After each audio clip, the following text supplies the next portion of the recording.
Bonjour tout le monde, j'espère que vous allez bien. En tout cas moi ça va. Enfin là il pleut et puis il fait un vent à décorner les bœufs. Aujourd'hui on va aller vers la Charente, donc c'est à peu près à 2h, 2h30 de route d'ici, pour aller chercher des pièces pour la Saxo. Donc je vous propose de me suivre.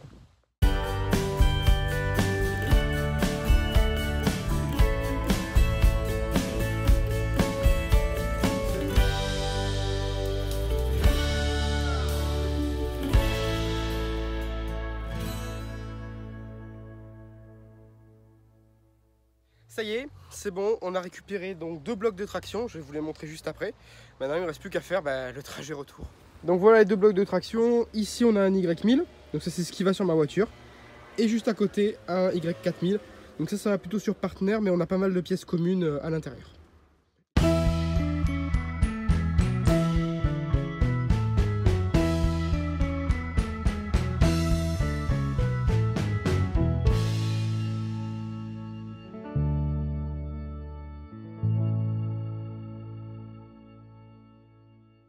Bon, je suis un petit peu désolé de devoir vous filmer ça à l'iPhone, mais en fait, j'avais pas du tout prévu de vous filmer cette étape.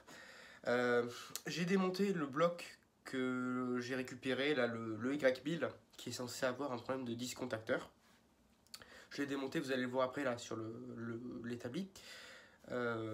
Si c'est ça, en fait, je vais aller récupérer le disque contacteur du bloc qui est actuellement monté sur la voiture. Je vais le monter dans celui-là, et après, je montrerai donc le bloc réparé dans la voiture et puis on fera un essai, voir si ça fonctionne. Bon et bien voilà la bête. Alors j'ai démonté le disque contacteur en entier, hein. Vous voyez ici là on a la bobine. La bobine a une continuité, donc je comprends pas pourquoi il y a marqué que le disque contacteur est HS. Donc ici à l'intérieur du disque contacteur. En tout cas je peux vous dire qu'il a déjà fonctionné parce que on a des traces de commutation. Le petit ressort à mettre sur le côté. On a des traces de commutation là sur les contacts, aussi bien au niveau batterie qu'au niveau moteur.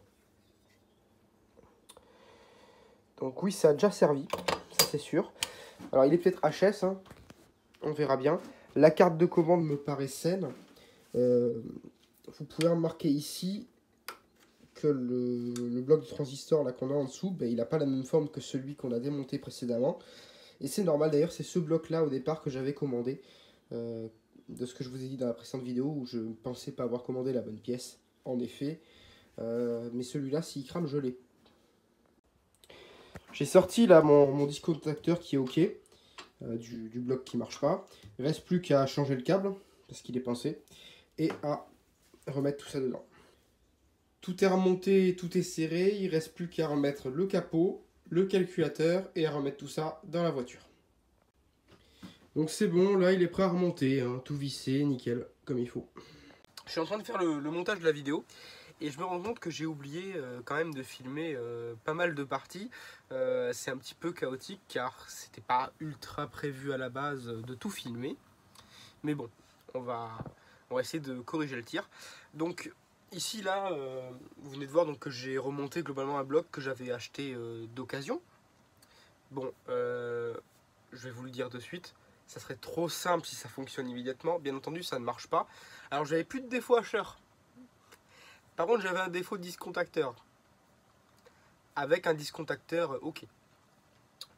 Je l'avais testé après, à l'extérieur, avec une ligne de labo. Le disque contacteur fonctionnait parfaitement, il avait la continuité là où il devait l'avoir. Bon, par contre, ce que j'ai pas vu, et j'ai pas pris le temps de le filmer, c'était un petit peu compliqué à filmer, j'étais un petit peu pressé de terminer la réparation. Ce que je n'avais pas vu sur la carte en fait, et je vais essayer de vous zoomer un petit peu la vidéo qui passe en fond, pour que vous puissiez éventuellement tenter de voir ce qui s'était passé. En fait, il y avait une zone sur la carte près de là où on a les deux transistors en TO220 qui ne sont pas des transistors. D'ailleurs, il y en a un des deux, je crois que c'est ces deux diodes tête bêche. C'est les diodes de récupération pour le freinage, dans mes souvenirs. Dans cette zone-là, moi je ne l'avais pas vu quand j'ai ouvert le bloc, parce que c'est un petit peu caché, il y a des ombres, j'ai mal inspecté la carte. Bon, c'était tout cramé. En fait, il y avait une piste carbonisée, les diodes ouvertes en deux. Donc ce que j'ai fait, c'est très simple. En fait, j'ai pris donc sur ma carte, la carte qui était livrée dans le boîtier que j'ai reçu avec la voiture. J'ai récupéré les composants qu'il y avait sur cette partie-là. Je les ai remontés sur la carte où tout était cramé. J'ai refait les pistes. Il y avait 2 pistes qui étaient coupées, dont une qui faisait passer quand même pas mal de courant, que j'ai repris avec un fil en 2,5 mm², donc on devrait pas trop mal en théorie. Donc du coup j'ai refait les pistes et j'ai remonté le boîtier, j'ai remonté la carte dans le boîtier et j'ai remonté le boîtier dans la voiture. Et maintenant vous allez pouvoir voir les premiers centimètres, j'ai envie de dire, de la voiture. J'ai pas fait rouler beaucoup le premier soir, déjà parce qu'il faisait nuit et que j'avais une voiture qui était garée juste devant sur le côté, et donc j'aurais bien aimé éviter de foncer dedans. Mais j'ai réussi quand même à faire bouger. Vous allez voir l'aiguille de l'éconoscope qui va légèrement bouger, ce qui indique que le moteur est bien alimenté et la voiture avançait un petit peu, donc c'était plutôt pas mal. Donc voilà, réparation plus compliquée, on va dire, que prévu. Effectivement, une réparation un petit peu spéciale. Maintenant, je voudrais parler d'une autre chose concernant ces véhicules. Alors, ce sont des véhicules électriques qui ont souvent très peu de kilomètres parce que l'autonomie faisant que ça roule très peu au final. Hein. Quand on a 80 km d'autonomie, finalement la voiture elle sort peu, elle fait que des petits trajets. C'est des véhicules qui commencent à avoir une vingtaine d'années. Si jamais vous avez une AX électrique, c'est même encore plus vieux, c'est quasiment des véhicules de collection, hein, j'ai envie de dire. D'ailleurs ça se comporte pareil. Hein. C'est-à-dire qu'en fait on a les mêmes problématiques que sur les véhicules de collection, c'est-à-dire que peu de gens les connaissent, les pièces détachées sont chères, voire introuvables. Là je considère que j'ai eu beaucoup de chance. On va parler un petit peu argent, dépenses. Alors, je vais vous faire un petit décompte donc, sur le côté là. Donc en premier lieu, j'ai fait l'idiot, j'ai été voir sur internet s'il n'y avait pas quelqu'un qui avait déjà démonté le bloc et quel type de hacheur il y avait à l'intérieur. Je me suis dit défaut hacheur, c'est le hacheur il est cuit. Vraiment j'ai foncé tête baissée avec les œillères. Donc j'ai commandé un premier hacheur. Celui qui n'était pas le bon modèle. Le premier hacheur m'a coûté 60 €. Bon, 60 €, bon allez, c'est pas très grave. J'ai commencé à démonter mon bloc. J'ai vu que le hacheur était différent. Bon, je me suis dit, vu l'état qu'il est, il était éventré. C'était bien le hacheur. Ça me confortait encore dans mon idée. Hein. C'était bien le hacheur. Bon, ben on va le changer. J'aimerais bien en avoir un rapidement. J'aimerais bien que la voiture roule rapidement. Donc cette fois-ci, je vais le prendre chez un fournisseur en Europe qui a pignon sur rue. Bon, là, c'était pas 60 €. C'était 120 € le hacheur. Je ne sais toujours pas s'il fonctionne. Je sais juste que j'en ai un en cas de panne. Ensuite, bon, voyant que ça ne fonctionnait pas, là je me suis dit, on va aller vite sur les forums spécialisés, genre véhiculeélectrique.fr et consorts. Et on va chercher dans la section petites annonces quand même. Bon, j'ai trouvé 2 blocs.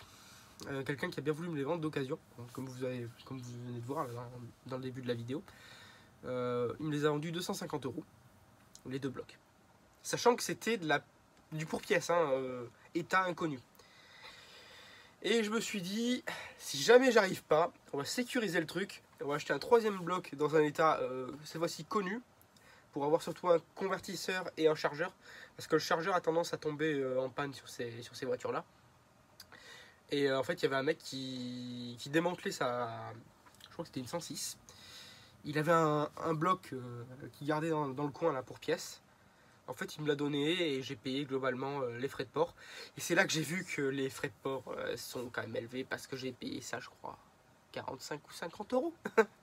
Donc oui, c'est lourd, ça pèse 30 kg, c'est du fragile. Donc on fait le total. On avait donc 60, plus 120, plus 250, plus 45, histoire de sécuriser le tout. Ça nous donne 475 €. Bon, si on enlève mes conneries, ça m'aurait coûté 250 €. Voilà. Bon, en tout cas, j'espère que cette vidéo vous a bien plu. Et je vous dis à la prochaine pour une prochaine vidéo. Et dans une prochaine vidéo, je vous emmènerai en passager dans la Saxo, histoire que vous puissiez déjà voir ce que ça donne au niveau de la conduite et que je puisse vous parler un petit peu justement de la manière dont ça se conduit, parce que c'est une conduite qui est un petit peu spéciale, qui n'a rien à voir avec celle d'un véhicule thermique. Voilà tout, à la prochaine!